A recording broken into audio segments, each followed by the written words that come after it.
அனைத்து உழைப்பாளர்களுக்கும் உழைப்பாளர்கள் தின நல்வாழ்த்துக்கள்.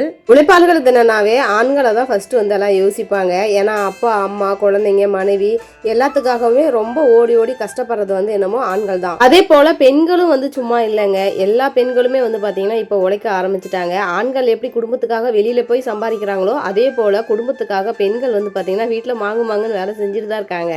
வீட்டுல மட்டும் மாங்குன்னு வேலை செய்யறது இல்லாம குழந்தைங்களுக்காகவும் கணவரோட பாரத்தை குறைக்கிறதுக்காகவும் அவங்களோட கஷ்டத்தை வந்து பங்கு போட்டு பெண்களுமே வந்து பாத்தீங்கன்னா இப்பெல்லாம் வேலைக்கு போக ஆரம்பிச்சிட்டாங்க. ஆண்களோ பெண்களோ உழைப்புன்னு ஒண்ணு இருந்தா மட்டும்தான் குடும்பத்தோட வாழ்வாதாரத்தை நம்ம மாற்றி அமைக்க முடியும். என்ன கேட்டா ஆண்களை நான் குறை சொல்ல வரலங்க.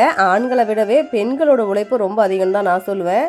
எதனால் அப்படின்னா ஆண்கள் வெளியில் போய் சம்பாரிச்சிட்டு வருவாங்க, உழைச்சிட்டு வருவாங்க, வந்தோடனே வீட்டில் ரெஸ்ட் எடுப்பாங்க. ஆனால் பெண்கள் வந்து வெளியில் வேலைக்கு போயிட்டு வந்தாலும் வீட்டில் வந்து உடனே ரெஸ்ட் எடுக்க முடியாது. சமைக்கிறது, துவைக்கிறது, பாத்திரம் வளர்க்குறதுன்னு குழந்தைங்களை பார்த்துக்கிற எல்லா வேலையுமே வந்து பார்த்திங்கன்னா பெண்கள் தான் செய்கிறாங்க. இந்த பதிவு பார்க்குற ஆண்கள் எல்லாத்துக்குமே ஒரே மாதிரி சிந்தனை இருக்குன்னு எனக்கு சொல்ல முடியல. ஒரு சில பேத்துக்கு பிடிக்கலாம். ஏன்னா பெண்களை வந்து மதிக்கிறாங்க, எல்லாத்துக்குமே வந்து இந்த பதிவு பிடிக்கும். பெண்ணும் ஆணோ எல்லாத்துக்குமே வந்து மரியாதை அப்படிங்கிறத கண்டிப்பாக எதிர்பார்க்குற ஒரு விஷயம். அந்த மரியாதை வேணும்னா எல்லாருமே கஷ்டப்பட்டு உழைச்சா மட்டும்தான் அந்த மரியாதை தானா நமக்கு கிடைக்கும்.